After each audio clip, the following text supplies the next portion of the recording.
Hello friends, welcome to அருஞ்சி kitchen. இன்றைக்கி நம்ம வீடியோவில் என்ன பார்க்க போகிறோம் அப்படின்னா, ஒரு சூப்பரான கல்யாண வீட்டு வாழைக்காய் வறுவல் எப்படி பண்ணுறதுன்னு பார்க்க போகிறோம்.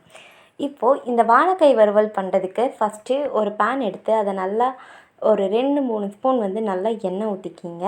அப்போ தான் இதில் நம்ம தண்ணி தெளிக்காமல் பண்ண போகிறோம் வறுவல் அப்படிங்கிறனால, அதனால் ஒரு 3 ஸ்பூன் எண்ணெய் ஊற்றணும் அப்படின்னா தான் நல்லாயிருக்கும். இப்போ 3 ஸ்பூன் எண்ணெய் ஊற்றியாச்சு. எண்ணெய் நல்லா காஞ்சது. ஒரு ஸ்பூன் அளவுக்கு கடுகு உளுந்தம் பருப்பை போட்டு நல்லா பொரிய விட்டுருங்க. இந்த கடுகு உளுந்தம் பருப்பெல்லாம் பொரிஞ்சதுமே நான் சின்ன சின்னதாக வாழைக்காய் ஒரு 3 வாழைக்காய் எடுத்திருக்கேன். அந்த வாழைக்காயை நல்லா சின்ன சின்னதாக இந்த மாதிரி தோல்லாம் சீவிட்டு நல்லா சின்னதாக கட் பண்ணி எடுத்துக்கோங்க. அப்போ தான் சீக்கிரமாக வேகும். இந்த மாதிரி சின்னதான ஒரு சைஸில் இருந்துச்சுன்னா சீக்கிரமாக வெந்துடும். இப்போது இதை நம்ம லைட்டாக அந்த எண்ணெயிலே வதக்கி விட்டுட்டு லைட்டாக மஞ்சள் தூள் சேர்த்துக்குங்க. ஒரு அரை ஸ்பூன் அளவுக்கு சேர்த்துக்கிட்டா போதும். மஞ்சள் தூளையும் சேர்த்து நம்ம லைட்டாக வதக்கி விட்டுறலாம். இப்போது மஞ்சள் தூள் சேர்த்தாச்சு. இந்த ஸ்டேஜ்லேயே நீங்கள் என்ன பண்ணணும் அப்படின்னா, இந்த மஞ்சள் தூளை நல்லா எல்லா வாழைக்காயிலையும் பிடிக்கிற மாதிரி நல்லா ஒன்ஸ் கலந்து விட்டுருங்க. பாருங்கள், எல்லா வாழைக்காயும் நல்லா மஞ்சள் தூள் கலந்து விட்டாச்சு. இப்போ இதுக்கு தேவையான அளவுக்கு நம்ம உப்பு சேர்த்துறணும் இந்த ஸ்டேஜ்லேயே. அப்போ தான் உப்பு எல்லா வாழைக்காயிலையும் பிடிச்சி வரும். நல்லா லைட்டாக உப்பு எடுத்து எல்லா பக்கமும் நீங்கள் இந்த மாதிரி தூவி விட்டு நல்லா கலந்து விட்டுருங்க.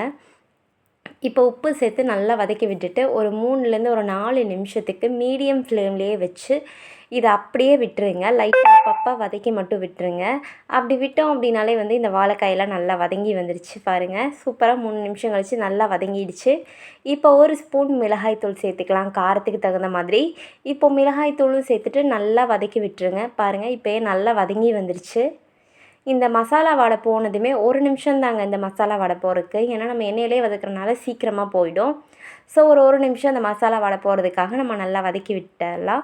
இப்போது ஒரு 2-3 துண்டு தேங்காயும் 2 வெள்ளைப்பூடும் சேர்த்து நல்லா அரைச்சி வச்சுருக்கேன் தண்ணி இல்லாமல். இப்போது அதை நல்லா இதில் சேர்த்துக்கலாம். இப்போ எல்லாத்தையும் இந்த தேங்காயெல்லாம் சேர்த்து நல்லா மிக்ஸ் பண்ணி விட்டுடலாம். இந்த வெள்ளைப்பூடு வாசனை நல்லாவே சூப்பராக இருக்கும். ஒன்றும் இல்லை, 4-5 துண்டு தேங்காயும் ஒரு 2 பல்லு பூண்டையும் தான் சேர்த்து நான் அரைச்சிருக்கேன் தண்ணி இல்லாமல், வேறு ஒன்றும் இல்லை. இப்போ சூப்பரான ஒரு வாழைக்காய் வறுவல் ரெடி ஆகிடுச்சு.